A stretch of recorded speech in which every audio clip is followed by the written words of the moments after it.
vimos, fíjate.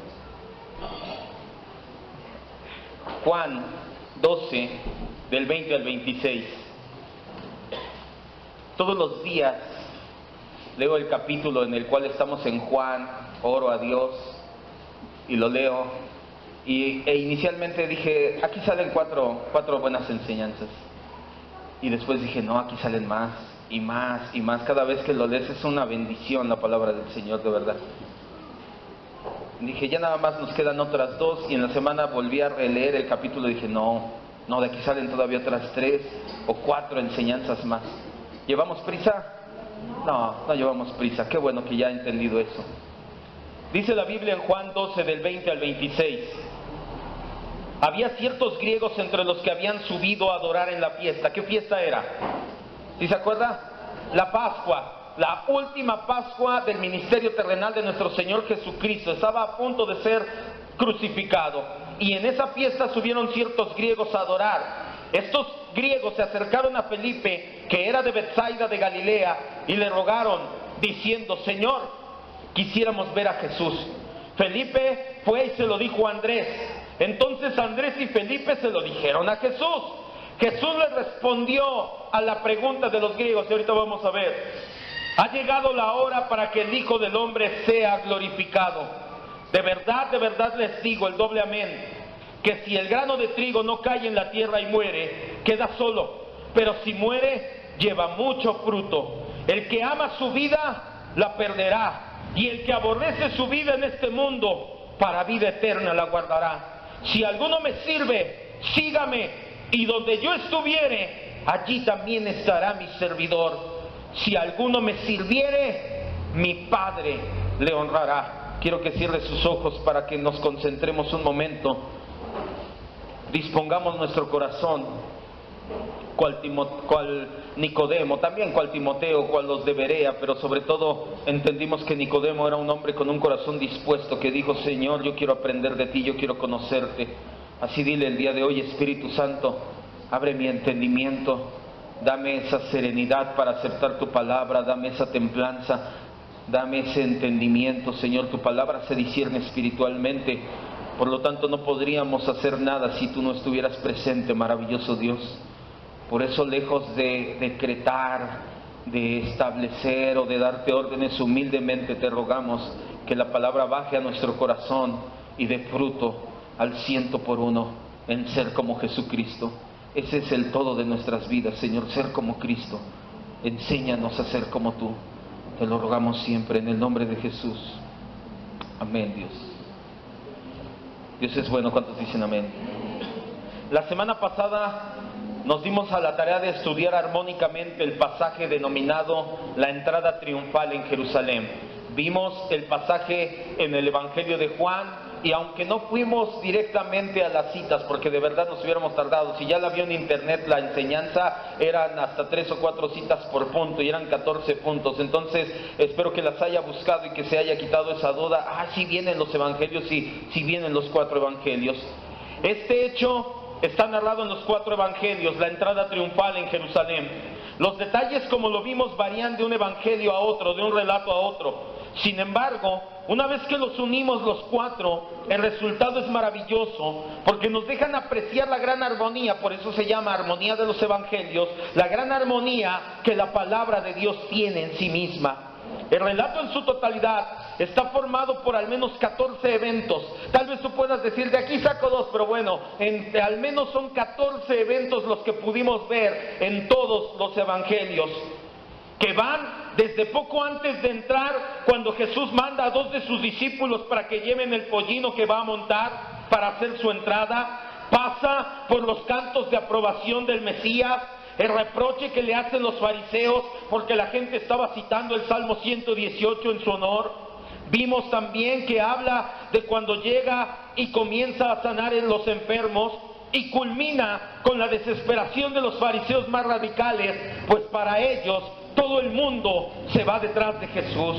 Lo realmente importante de la enseñanza de la semana pasada es que entendimos que Jesús cuando montó un pollino. ¿Qué es un pollino? Un asno, un burro joven que todavía no ha sido domado, indómito, que todavía de repente le ponen carga a los asnos jóvenes. ¿Y qué me estás haciendo? Ese es un pollino, un asno que todavía no ha sido bien domesticado.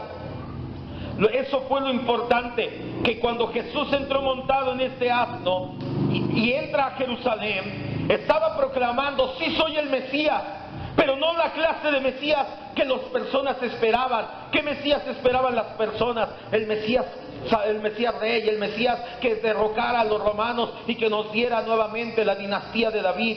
Jesús estaba entrando como el príncipe de paz, como el Mesías Salvador. ¿Se acuerda que vimos que el caballo simboliza guerra? El burro significa o simboliza en la Biblia paz, tiempos de paz. Jesús no entró como un conquistador con su ejército. Jesús entró montado en un pequeño burrito diciendo: yo vengo a dar mi vida, porque también es parte de lo que entendimos. Una de las situaciones cuando Jesús entra, Jesús sabía que lo iban a matar. Sí, y aún así dijo: yo vengo a dar mi vida, vengo como el Mesías, como el príncipe de paz, como el salvador de sus almas. Las multitudes, porque había dos, una que le seguían desde Betania y otro que le esperaba, otra multitud que le esperaba en la puerta oriental de Jerusalén.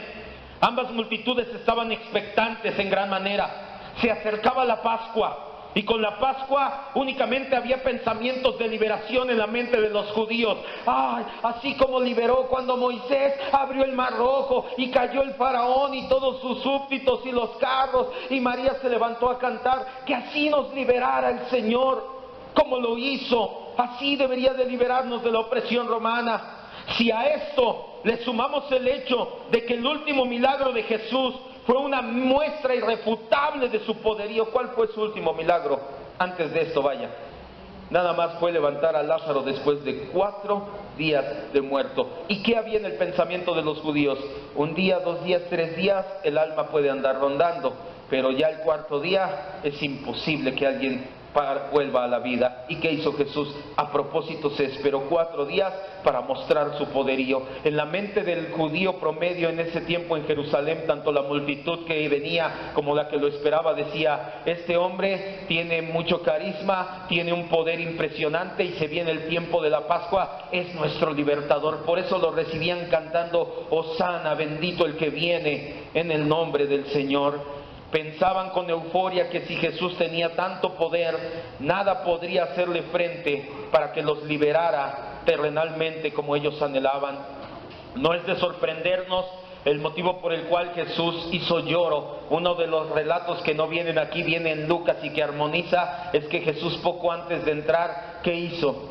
Lloró por Jerusalén y dijo: si entendieras tan solo lo que te viene para ti, y después no va a quedar piedra sobre piedra. Y 70 años después el general romano Tito arrasó por completo desde los cimientos con Jerusalén. Por eso no nos sorprende que Jesús lloró e hizo lamento sobre la ciudad cuando era su entrada. Jesús se percató de inmediato que no entendían nada de lo que estaba pasando. Juan, de hecho, nos dice que ni los discípulos estaban al tanto de la situación. ¿Qué escribe Juan? Y ya después, cuando se glorificó, por eso entró en Jerusalén. Ahora entiendo, por eso, porque nos salvó. Hasta después de que Jesús resucitó, los discípulos hilaron lo que estaba pasando. Ellos no entendían, ni los discípulos, lo que estaba sucediendo, que el Mesías iba a entregar su vida en rescate por muchos. Lo que concluimos la semana pasada es que es igual de trágico que nos pase lo mismo que a los discípulos en esa ocasión, que a muchos de los que estemos aquí nos pase así. Es trágico estar en este lugar, pero desconocer el motivo real por el cual vinimos. ¿A qué vinimos o qué concluimos? Estamos aquí por la gracia de Dios y para la gloria de Dios. Acuérdese siempre de eso. Usted y yo no merecíamos estar aquí, y de hecho ahorita se va a ligar. Nos habla de salvación y señorío, es decir, por su gracia y para su gloria. Salvación, señorío, el evangelio completo. Nosotros estamos aquí por la gracia de Dios, porque no merecíamos estar aquí, y Jesús en su sacrificio nos permitió la entrada a este lugar, a su iglesia. Pero también estamos aquí para la gloria de Dios. ¿Y cómo es que glorificamos mayormente a Dios? ¿Dando una ofrenda generosa? ¿Saltando? ¿Revolcándonos en el suelo? ¿O siendo como Cristo? Acuérdese de eso. Por eso es que venimos por su gracia y para su gloria. Y ambas apuntan a Jesucristo. Lo siguiente que nos narra el Evangelio de Juan es un intento de acercamiento de los griegos a Jesús y el discurso que Jesús da cuando se entera de ello. Versículo 20 de ahí de Juan 12:20 dice: había ciertos griegos entre los que habían subido a adorar a la fiesta. Juan nos dice claramente que había unos griegos adorando en la fiesta, lo cual nos indica que se trataba sí de personas de origen nacional griego. Hay personas que dicen que se trataba de judíos helenizados. Aquí es todo lo contrario. Aquí son de griegos prosélitos. ¿Qué son prosélitos? Es aquella persona que no nació judía, pero que se adhiere al judaísmo. Los judíos mesiánicos no son prosélitos. ¿Alguien ha tenido contacto con un judío mesiánico? Vaya con un cristiano del judío mesianismo que llegas y te dice Shalom, Baruch, Hashem, Adonai, el Eterno, y puras palabras en hebreo, y quieren traer kippah. No sé si conoce a David Diamond, el David Demonio en internet. Es un hombre perverso, realmente tergiversa la palabra, trae su talib, trae su kippah y hace teshuvah y todo en hebreo para verse. Esos son pasos para atrás en la fe.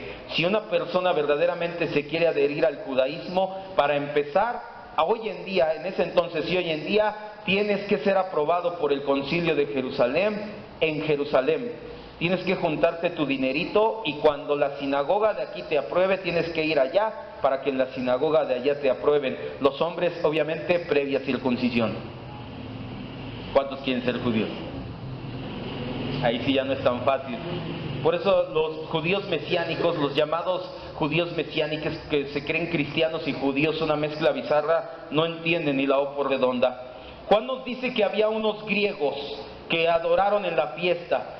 Son personas de origen nacional griego, pero que habían dejado atrás el culto politeísta, habían dejado de adorar a Atena, a Zeus, a Hermes, a todos esos dioses, y se habían adherido al culto monoteísta judío.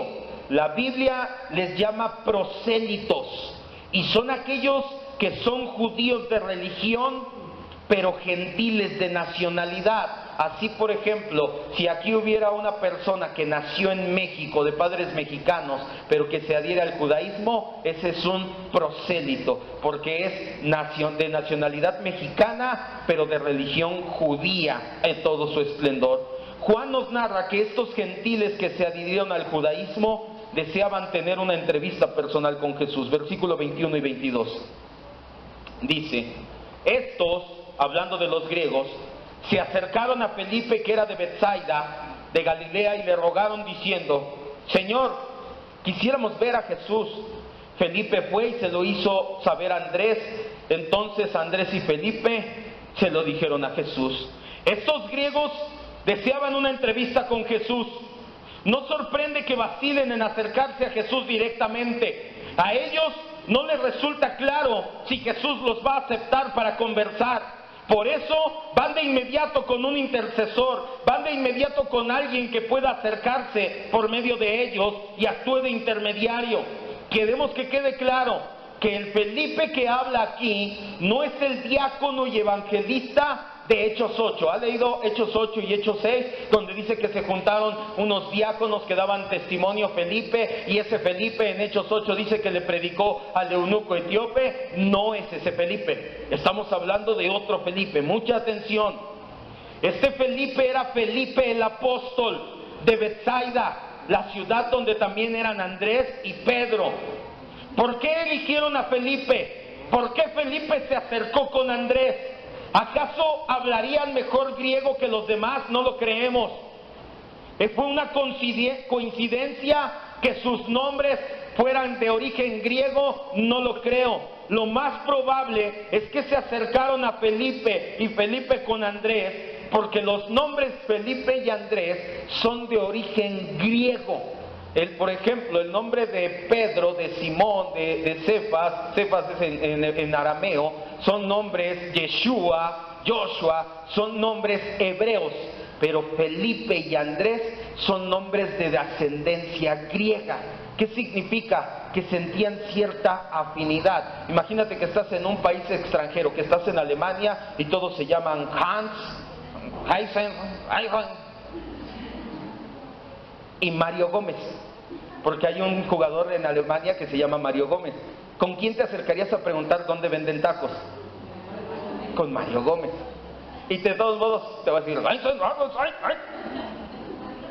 así le pasó a los judíos, a los griegos que se fueron prosélitos. Dijeron, ay, es que ahí está Felipe. ¿Sabías que hay un Felipe? Ese es de los nuestros. Vamos a acercarnos. Y Felipe, por la cercanía que tenía también en ese lugar, Andrés vivía ahí, también nació ahí y también era de origen griego, fue que por eso se acercaron, se sintieron más identificados con ellos dos que con los otros 10. Los griegos se dirigen a Felipe muy cortésmente, le dicen Señor. ¿Se acuerda que la palabra Señor del griego kurios es un estatus, te da un estatus de reverencia, de porte, de honor? Por eso nosotros le decimos Señor y Dios a nuestro Señor Jesucristo. Lo hacían en una clara expresión de respeto, no lo estaban adorando. La petición es clara, quisiéramos ver a Jesús, pero eso no quiere decir que querían ver su aspecto físico para satisfacer una curiosidad mórbida y poder contarle a todo mundo, oye, ya vi a Jesús. No, cuando dice queremos ver a Jesús, queremos una entrevista, tenemos algo importante que preguntarle a Jesús. Y por el texto nos damos una idea de que lo que ellos les preguntaron fue acerca de la salvación. Tampoco significa, como algunos han dicho, que los griegos deseaban plantearle a Jesús una propuesta de que se olvidara de los judíos y de ahora en adelante predicara a los gentiles el evangelio. Eso es hacer hablar mucho al texto. Hay varios comentarios bíblicos, obviamente esto no es nada nuevo lo que estamos estudiando, hay comentaristas y muy buenos, y por ahí encuentras comentarios donde dicen, lo que pasa es que estos griegos querían que Jesús dejara a los judíos y se viniera con ellos. Yo no encuentro, es hacer hablar muchísimo al texto. Por si usted algún día se encuentra una predicación, un comentario así, no es tan fácil. Eso ya es eisegesis, eso es yo decirle a la Biblia qué decir. Preferimos que la Biblia nos hable a nosotros y no nosotros poner palabras en ella. Hay que tener en cuenta lo siguiente: parecería que el deseo de los griegos tenía que ver con el gran tema de la salvación. Los griegos tenían en mente la salvación. En su mente, en su corazón había una pregunta acerca de la salvación. Ellos deseaban ver a Jesús por dos motivos. Primero, porque la sabiduría de los griegos había naufragado. Ya tenían al menos un siglo y medio en que su época de oro, el helenismo, había naufragado. Ya la época de Sócrates, de Platón, ya había terminado. Y ya sus anhelos del alma, los anhelos más profundos, ya no eran satisfechos. Y segundo, porque tenían una base en lo que habían oído acerca de Jesús, y eso les daba esperanza de paz espiritual y mental que no habían logrado en ningún otro lugar. Quiero que me vea y entienda esto. El contexto de estos hombres es de un lugar donde el conocimiento, la filosofía, la gnosis es lo máximo, tienes que aprender. Ya esto no me llena. Los judíos, ellos tienen un Dios, vamos a ver, ya no me llena. Ahora quiero saber más. Que tenían un vacío espiritual en su alma, tenían un vacío que todos los seres humanos tenemos y que solamente Cristo puede llenar ese vacío en nosotros. Por eso es que muchos creemos, y por la respuesta de Jesús, que ellos se acercaron a preguntarle de la salvación. Pero pasó algo. Para Felipe y Andrés, la petición de los griegos presentaba un problema. Primero, Jesús había dado instrucciones claras de que fueran solamente a las ovejas perdidas de Israel. Mateo 10:5 y Mateo 15:24. Jesús les dijo, vayan y prediquen. ¿A todos, maestro? No, a las ovejas perdidas de Israel. ¿Y ellos eran israelitas? No. 10:5 y después el 15:24. A estos 12 envió Jesús y les dio instrucciones diciendo, por camino de aquellos que no son judíos, eso es un gentil, ya se lo he dicho, en nuestra cultura cuando tú dices, ay, qué gentil eres, hablas de alguien bien amable, pero en la Biblia, el contexto bíblico, un gentil es una persona que no es de nacionalidad judía. Dice, a estos 12, a los 12 apóstoles, envió Jesús y les dio instrucciones diciendo, por camino de gentiles no vayas, y en ciudad de samaritanos no entres a predicar. El 15:24, de ahí mismo de Mateo.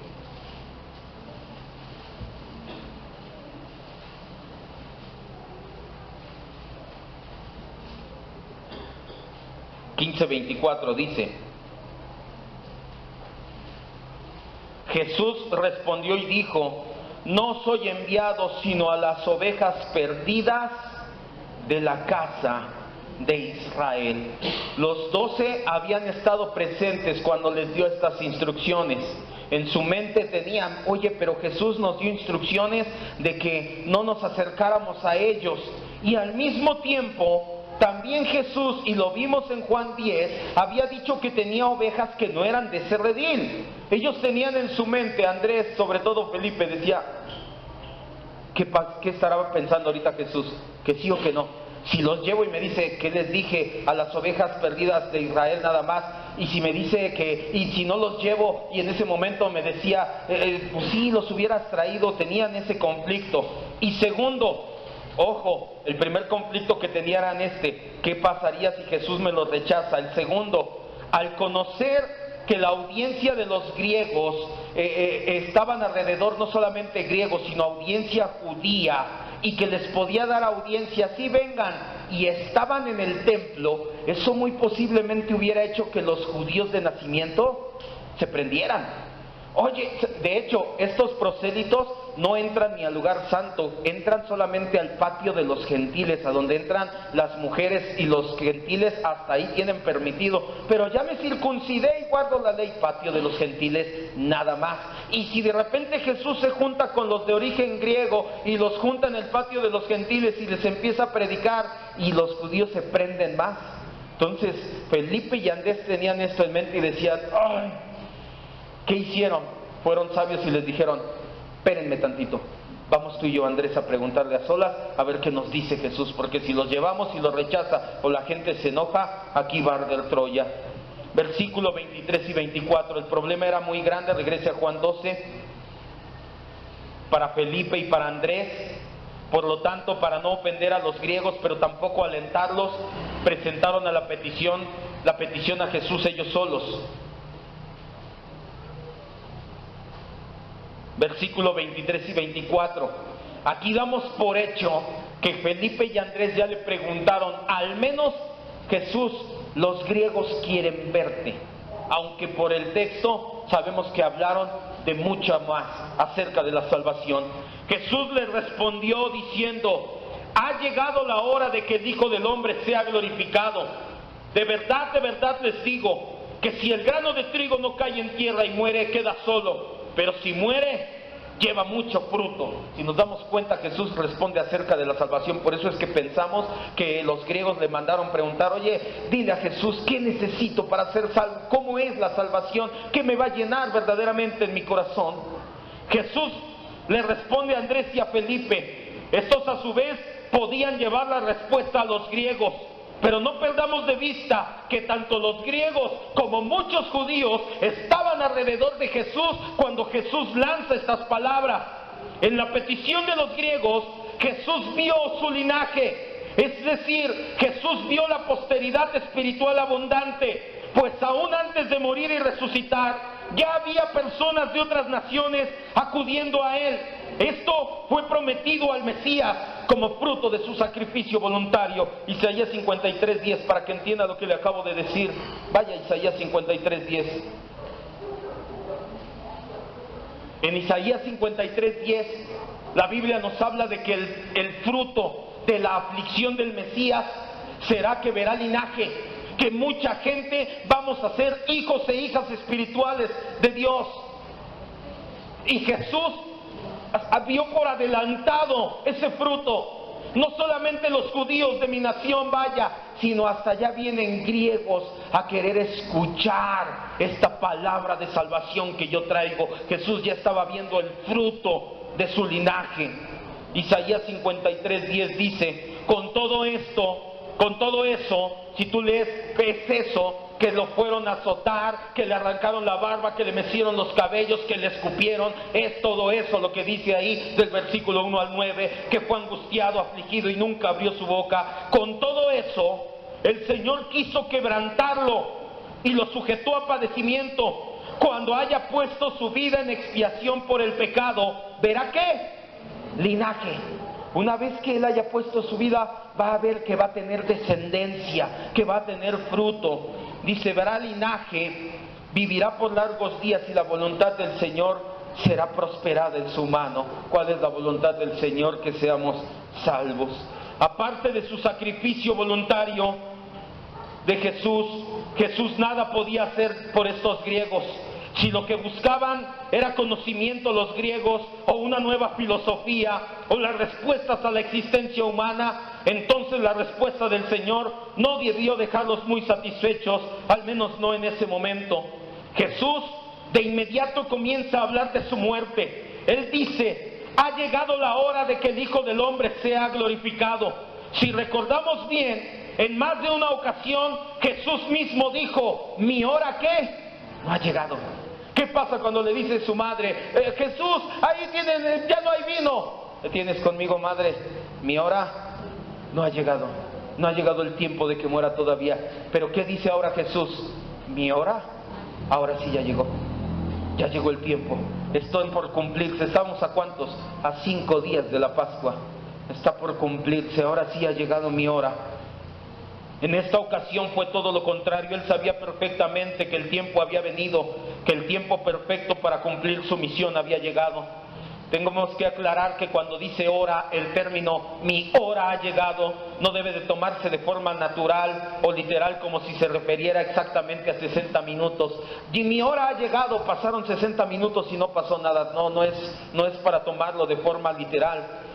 Es solamente una expresión del tiempo designado, la época en la que el Señor entró al valle más intenso de sufrimiento, seguido por la recompensa justa y prometida, su resurrección, ascensión y coronación en los cielos. Pero Jesús deja claro algo, que es necesario que Él muera. Él agrega el desierto te digo, que es el doble amén. ¿Qué significa el doble amén? ¿Sí recuerdas si estamos aquí o ya tiene sueño? ¿Si está el ventilador? Sí, si no pongas el ventilador o dése una cachetada usted mismo, no se la dé al lado, usted mismo, hágale. Ya, despierta, no se duerma. ¿Qué significaba el doble amén? Que estaba a punto de decir una verdad trascendente, importante. No es como nosotros, de te lo juro. Desierto, amén, amén, emuná en el hebreo original, amén, amén. Les voy a decir una verdad poderosa, que si el grano de trigo o cualquier semilla de grano puede ser, no cae en tierra y muere, queda solo, no pasa nada. Pero cuando cae en tierra y muere, entonces sí, lleva mucho fruto. ¿Qué les estaba queriendo decir Jesús?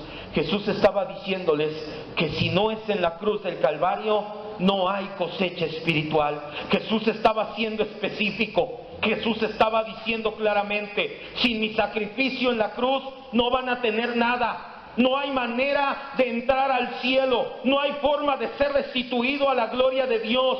No hay salvación, en pocas y llanas palabras, si yo no muero primero. Es lo que estaba diciendo Jesús en ese momento. La ilustración era clara, especialmente en ese momento, porque 50 días después iban a tener la fiesta de las cosechas. En unos días, en esas inmediaciones, ¿qué es lo que habían hecho la mayoría? Salido a sembrar su grano. Y una vez que mi grano cae en tierra y muere, porque hasta se abre, germina y después de un tiempo da fruto. Por eso es que utilizó esta analogía y por eso la gente en ese momento dijo, ya sé de qué me habla. Yo entiendo de qué está hablando, porque acabo de salir a sembrar mi grano y en su tiempo señalado, en 50 días en la fiesta de las cosechas, voy a ver que tiene mucho fruto. Las semillas habían sido entregadas a la tierra y en consecuencia habían muerto en el tiempo de la Pascua, pero por medio de ese mismo proceso de descomposición habían producido abundante cosecha. Si la semilla no se siembra, queda sola, no produce fruto. Así también, si Jesús no muere, va a permanecer solo, no va a tener fruto espiritual. que somos las almas salvadas por la eternidad. Su muerte, sin embargo, produjo una cosecha espiritual abundante. Y véanos, 2000 años después, la muerte de Cristo sigue teniendo fruto, y fruto abundante para la gloria de Dios. La verdad del versículo 24, esta verdad solemne se aplica a Cristo y solo a Cristo. Solamente Él muere como sustituto, solamente Él puede dar su vida en rescate por muchos. Pero el versículo 25 y 26, ese sí nos habla de los discípulos. Vamos ahí. Y si se fija, Jesús les habló del evangelio completo, les habló de salvación y señorío. Dice el versículo 25, ahorita nada más, y después vamos al 26. El que ama su vida la perderá, y el que aborrece su vida en este mundo, para vida eterna la guardará. Hay una relación entre estas dos ordenanzas. Una se aplica solamente a Jesús, la otra se aplica a los discípulos. Vaya, lo que les dijo en el versículo 24 es: yo tengo que morir para que haya vida. Pero lo que dice en el versículo 25 es: ustedes también tienen que estar dispuestos a dar su vida por la causa. Tienen que perder su vida para ganarla, porque el que pierda su vida la guardará, dice Jesús. Ser discípulo de Jesús tiene un costo muy alto, pero no serlo tiene un costo aún más alto, y es perder por la eternidad el alma. El ejemplo más cercano a este pasaje es el mismo Lázaro. Lázaro ya también estaba amenazado de muerte por los miembros del Sanedrín, porque a causa de su resurrección milagrosa, no pocos judíos creían en Jesús. Y obviamente Lázaro, como buen discípulo fiel al Señor Jesucristo, lejos de negarlo, difundía más las maravillosas noticias. Ahí mismo Juan 12, del 9 al 11, ¿se acuerda que la semana pasada le dije, esta parte encaja perfecto en nuestra siguiente enseñanza? Creo que sí, ya entiende por qué, ¿no? Ser discípulo tiene un costo muy alto, amado hermano. Por eso es que antes de ser cristianos, primero estamos llamados a ser discípulos. Queremos el título, pero no queremos la chamba. Entonces, así no es. Juan 12, del 9 al 11, dice: gran multitud de judíos supieron entonces que Jesús estaba ahí, y vinieron no solamente por causa de Jesús, sino también para ver ¿a quién? A Lázaro, a quien Jesús había resucitado de los muertos. Pero los principales sacerdotes, tradúzcase el Sanedrín, había acordado dar muerte ¿a quién? También a Lázaro. ¿De quién habían acordado dar muerte en Juan 11? A Jesús. Y ahora ¿a quién también? A su discípulo Lázaro. ¿Se da cuenta que el costo de ser un discípulo a veces se paga hasta con la muerte? Creo que ya se lo he recomendado muchas veces. Versículo 11, porque a causa de él muchos judíos, obviamente por eso es que decían, ya ves, todo el mundo se va tras de él. Muchos judíos se apartaban y creían en Jesús. Ya se lo he recomendado otras veces, pero se lo vuelvo a hacer. Por eso uno de los compromisos que hicimos como iglesia en la mañana fue proveer literatura. Si lo quiere, pídamelo y le mando el PDF del libro de los mártires de John Fox. Es una joya ese libro. Leer el libro de los mártires de John Fox es una joya que alimenta tu denuedo espiritual como no tienes idea. Empiezas a leer todos aquellos que han dado su vida en ofrenda por la causa de Cristo y el Evangelio, y te sientes cada vez más pequeño y dices, ay Señor, yo no soy nada. Hemos entendido que ser un discípulo no es algo a medias. Lázaro lo entendía perfectamente, sabía también que iba a ser perseguido, pero ser un discípulo no es algo a medias. No puedes ser en parte discípulo y parte no. O eres o no eres discípulo.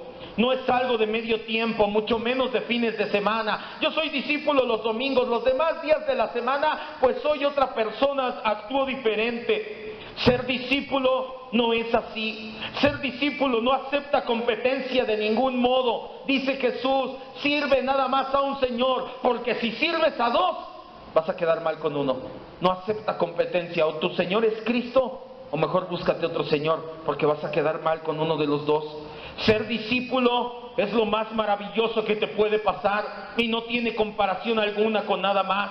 Por lo mismo no es barato. y no estoy hablando como, ¿quién fue el que dijo? Dante Gebel, no recuerdo, de la gracia barata. Sí hay un libro muy bueno de Bonhoeffer, se llama El precio de la gracia, realmente es algo maravilloso, y cuando tú lo lees entendiendo que Bonhoeffer vivió en la época de la Segunda Guerra Mundial, fue muerto 3 semanas antes de que acabara la Segunda Guerra Mundial, Hitler lo mandó a ahorcar, estuvo a nada, pero bueno, Dios así lo quiso, que ofreciera su vida como mártir, y él escribe un libro muy bueno llamado El precio de la gracia, donde dice, no te puedes quedar callado. Él tuvo la oportunidad de ir a Estados Unidos, a Suiza, a cualquier país neutral, a Inglaterra, se quedó en Alemania, levantó la voz y dijo, ni la iglesia que se ha corrompido, ni Hitler son cristianos.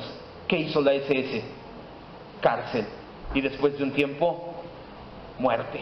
El precio de la gracia se llama su libro. Cuando lo lees con ese entendimiento dices, wow, Dios mío, ser discípulo no es barato, es muy especial y requiere toda tu consideración y respeto. Ser discípulo es la manera en que decimos, Señor, maneja mi vida por completo. Ser discípulo, ya lo hemos entendido y lo dijimos hace un par de semanas, es reconocer que nada es nuestro, ni tu tiempo, ni tus gustos, ni tu meta, ni tus anhelos, ni tus deseos, no es ni tu vida ya. La paradoja en las palabras de Jesús es impresionante. Pierde tu vida para ganarla, pierde tu vida para guardarla. Pero si por el contrario dejamos de lado las palabras y seguimos nuestros propios deseos, nuestra meta, nuestra manera de vivir, si queremos salvar nuestra vida, inevitablemente la vamos a perder. Esta es una promesa para los creyentes, que aquellos que somos discípulos tenemos puestos los ojos en Cristo en la eternidad y no aquí en el tiempo, que es efímero y pasajero.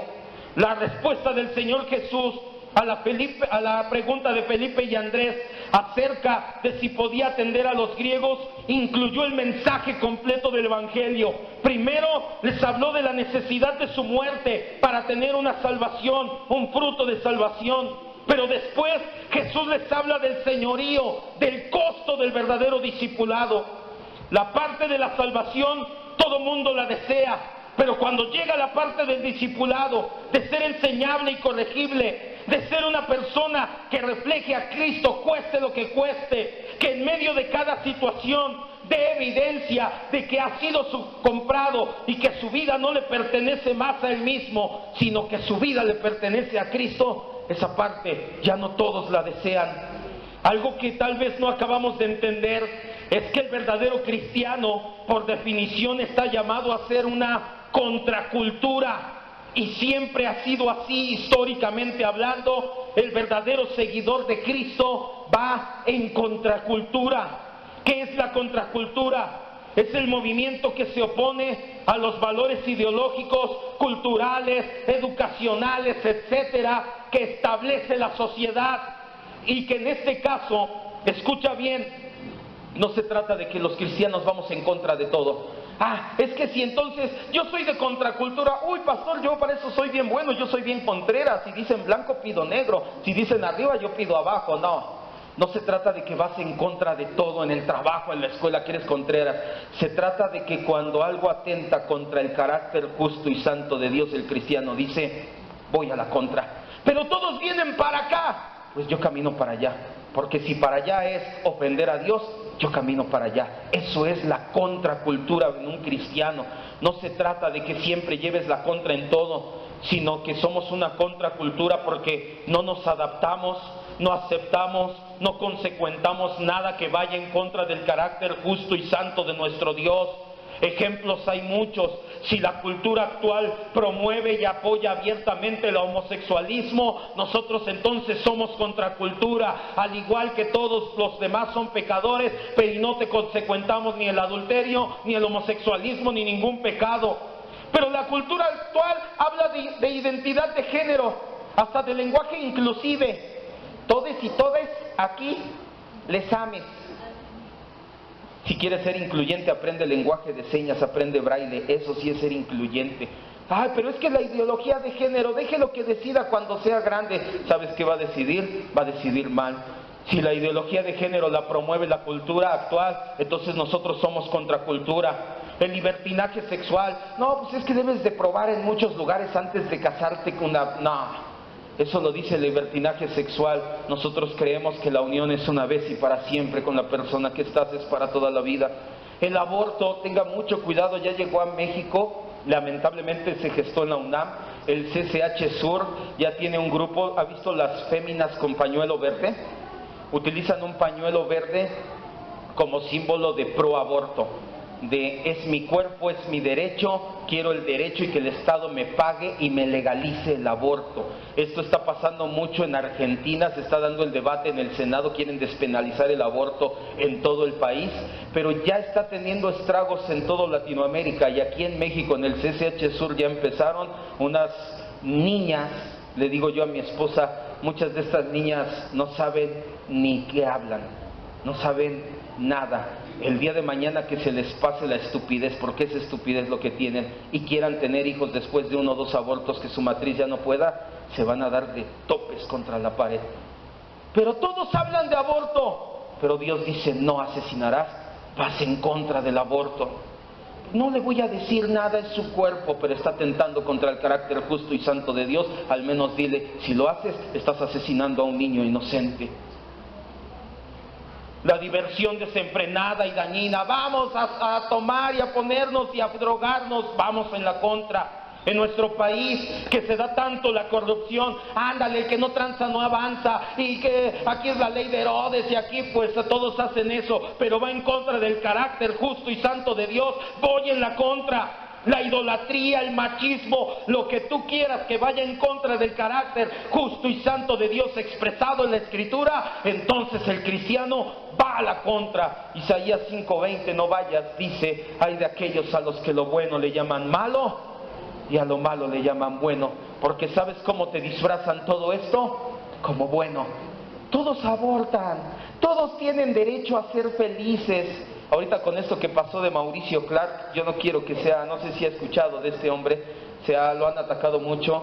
Él daba las noticias de espectáculos en Televisa, un homosexual declarado y cocainómano. De hecho apareció ya operado con su nariz porque el tabique se le desvió de tanta aspiración de cocaína, y se retiró hace como 6 meses y ahorita regresa a los medios y dice, estoy curado de mi adicción a la cocaína y de mi homosexualismo, Dios me curó. Ay, Dios mío, espero que no haya ido a una secta pentecostal donde le metieron emociones y en 3 meses otra vez. Obviamente ya se empezaron a levantar grupos. Esta mujer, Aleley, una gordita que salió en Los Sánchez, es abiertamente lesbiana, le tira con todo. Muchos medios están diciéndole que eso no es gripe, que el mismo cristianismo que curó a Yuri, que curó, y empiezan a citar a tanto artista que dices, ay Dios mío. Por eso es tan importante la membresía en la iglesia. ¿Se da cuenta? Si ellos hubieran estado en una iglesia bíblicamente sana, no creo que les hubieran dado membresía. Al menos si hubieran estado aquí, no, ¿verdad, pastor? Hubiéramos organizado 3 conciertos para... Los cristianos estamos llamados a la contracultura. La contracultura es el motivo por el cual cayó el Imperio Romano. El Imperio Romano no fue conquistado desde afuera, cayó desde adentro, desde sus cimientos. Pues los cristianos con contracultura, a pesar de que todos en el imperio veían con buenos ojos las conquistas, las guerras, la barbarie, el militarismo activo, el sacrificar, ofrecer sacrificios al César como si fuera Dios, los mismos juegos a muerte en el Coliseo, todos los veían a bien. Los cristianos no, los cristianos fueron el contrapunto, fueron la contracultura, el contrapeso, y lejos de asesinar por poder, ofrecían su vida y decían, no, una cosa es defender a los míos y otra cosa es querer conquistar un pueblo que no me hizo nada, pero te vamos a matar. ¿Y qué decían? Soy esclavo de Cristo, soy cristiano, tengo dueño. Lo que no pudo hacer Aníbal, lo que no pudieron hacer los cartagineses, lo que no pudieron hacer los germanos, lo que no pudieron hacer los británicos, lo hizo Cristo desde adentro y sin utilizar una sola espada. Así es la contracultura. A la contracultura la Biblia le llama de otra manera. Mateo 7, 13 y 14.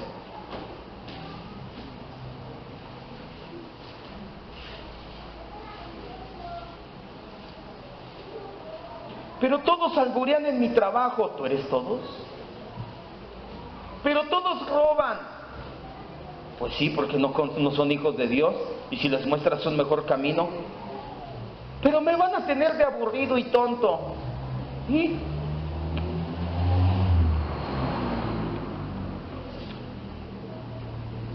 Pero todos copian. Todos compraron el examen. Tú no, tú estudia y demuéstrales que sin examen. Y estudia, porque ya se los he dicho, no se trata de ósmosis, no es voy a orar para pasar el examen. ¿Y cuánto estudiaste? Nada, pero ya oré. No vas a saber ni tu nombre. La Biblia le llama con un diferente nombre a la contracultura. La Biblia le llama el camino estrecho. Mateo 7, 13 y 14 dice la Biblia: entren por la puerta estrecha, porque ancha es la puerta y espacioso el camino que lleva a la perdición. Muchos son los que van por él. El camino y la puerta donde van a perdición, ahí van muchos. Está lleno, atascado. Porque estrecha es la puerta y angosto, pequeñita es la puerta y el camino que te lleva a la vida, y pocos son los que lo hallan.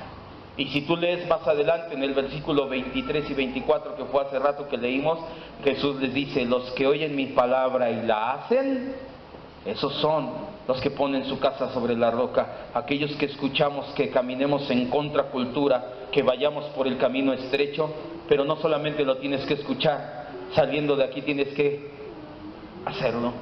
Si todos hacen, si todos dicen, tú no eres todos, tú eres un hijo, una hija de Dios. Si en verdad estamos caminando por el camino estrecho, vamos a ir en contra de la cultura actual, como ya lo entendimos, pero también, y no pocas veces, vas a ir en contra de algunos que también se hacen llamar cristianos. Escúchalo, no solamente vas a ir en contra del mundo, algunas veces vas a ir en contra hasta de los que se dicen cristianos. Hay muchos que el cristianismo genuino no les agrada y lo critican fuerte y despiadadamente. A aquellos que con su fe les hacen sentir incómodos. Esto no es algo nuevo. Jesús mismo dijo que los enemigos vendrían de casa, de adentro. Si tú te encuentras con alguien que también te dice cristiano y te dice: ay, no seas santurrón, si no nos está viendo el pastor. Yo no hago las cosas para el pastor, ni por el pastor, es Cristo en mí. Y si te dejan de hablar y te dicen: yo no me junto, eres muy santurrón, pues, pero me duele su amistad. Estás en el camino del discípulo, una bifurcación. ¿Qué prefieres? ¿Seguir a Cristo o seguir el yo, su amistad, tus deseos, tu corazón? Matthew Henry dijo acertadamente al respecto: la razón por la cual algunas personas censuran la vida de buenos cristianos que toman en serio su vida cristiana, porque hay unos cristianos que te censuran y que te critican porque tú tomas en serio tu vida cristiana, es porque ellos mismos no están dispuestos a llegar a ese nivel de dedicación, porque se sienten cómodos en una religión fácil y barata. Traducción: ¿sabes por qué te critican aquellos que se llaman cristianos de que sigas a Cristo realmente y lo reflejes y seas contracultura? Porque ellos prefieren estar cómodos en su religión fría, fácil y barata, y lo primerito que te dicen es: pues tú que muy cristiano, y te empiezan a lanzar frases después hirientes como: ¿para eso vas a la iglesia? Ya ves, somos iguales. El Señor nos da unas palabras de consuelo, y con ello quiero terminar el día de hoy. Regrese al versículo 26, Juan 12, 26.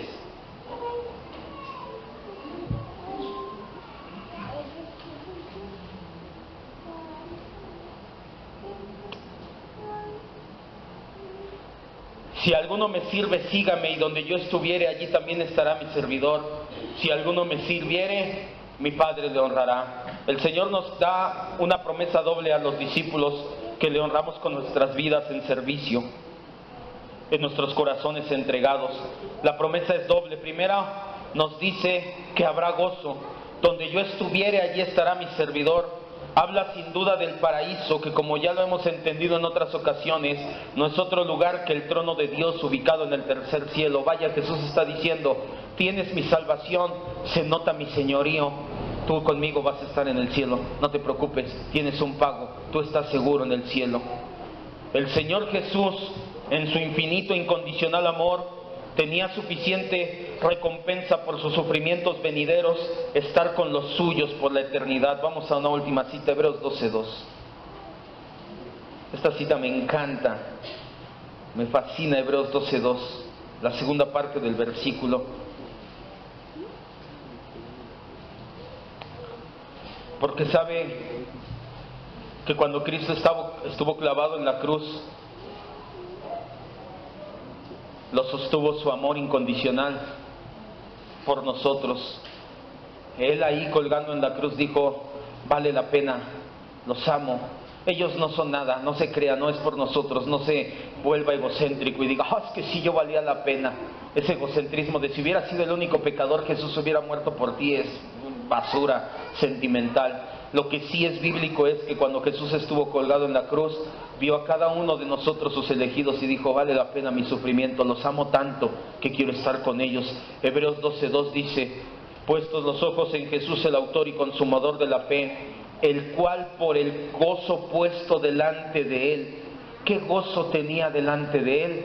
Se lo acabo de decir. Lo dice Isaías 53:10, el fruto de su aflicción es abundante linaje. Jesús estuvo colgado en la cruz y soportó el oprobio y la cruz porque sabía que podíamos estar con Él por ese medio. Cierre sus ojos ya, por favor, y medite en esta parte. Jesús termina dando una promesa doble. Dice, primero, el que me sirve estará donde yo esté. Cuando estuve colgado en la cruz, Jesús dijo, yo los estoy viendo y van a estar conmigo. Tengo un gozo, que es estos elegidos van a estar conmigo en el cielo. A eso se refería. Pero la segunda promesa es igual de maravillosa. Dice, el que me sirve, mi Padre le honrará. Aquel que entrega su vida en discipulado, aquel que entrega su vida en ofrenda, aquel que acepta humilde y sumisamente el señorío de Cristo, recibirá honra de parte del Padre. Esto ya lo conocimos en la glorificación. No eres tú, no es porque eres muy bueno, es porque Dios es bueno. Y cuando tú pones el contraste de que Dios un día se asomó a la tierra y no vio ni a uno bueno, y ahora después el Señor te va a levantar y va a decir, este es mi Hijo amado, le he dado un nuevo nombre, en Él tengo complacencia. El realce es maravilloso. Vas a estar con Cristo en el cielo y el Padre te va a dar una honra que no mereces, pero que te da porque Él es bueno. El honor se mide por la persona que la da, y no hay más grande honor que el que puedes recibir de parte de Dios. Cierre sus ojos y medite en esto que acabamos de estudiar el día de hoy. La palabra nos dice que unos griegos querían acercarse a Jesús, traían dudas existenciales acerca de la salvación. Por eso el Señor Jesús le dice a Andrés, a Felipe, a los 12, a los judíos, a los griegos y a nosotros hoy en día, les voy a hablar de salvación. Es necesario que el grano muera para que haya fruto, pero también les voy a hablar de señorío. El que pierda su vida la ganará, y el que gane su vida, si tú buscas tu propio bien, vas a terminar perdiéndolo. En los evangelios sinópticos, en los 4 evangelios, viene esta frase de Jesús y termina diciendo en el evangelio de Lucas, ¿de qué le sirve al hombre si ganara el mundo y perdiere su alma? ¿De qué te sirve cualquier logro si no eres verdaderamente un discípulo? El costo de ser un discípulo es ir en contracultura, es ir por el camino angosto. Pero ¿de qué te serviría ir por el camino ancho